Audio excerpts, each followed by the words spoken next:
দেখেন সবজিটা একদম রেস্টুরেন্ট স্টাইলে সবজি।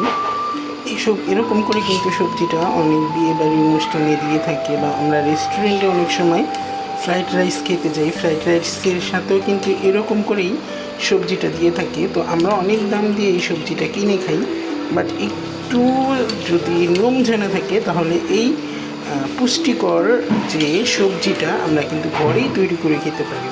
তো দেখেন আমার সবজিটা কিন্তু একদম রেস্টুরেন্টের মতো বিয়ে বাড়ির মতোই হয়েছে, বাট খেতেও কিন্তু দুর্দান্ত স্বাদ হয়ে গেছে। আমি খেয়েছি।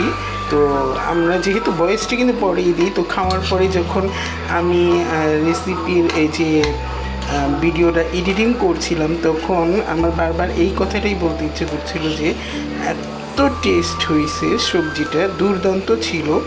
আর দেখেন একদম কিন্তু বিয়েবাড়ি স্টাইলেই হয়েছে সবজিটা। তো আপনাদের কাছে কেমন লাগলো জানাবেন কমেন্ট করে।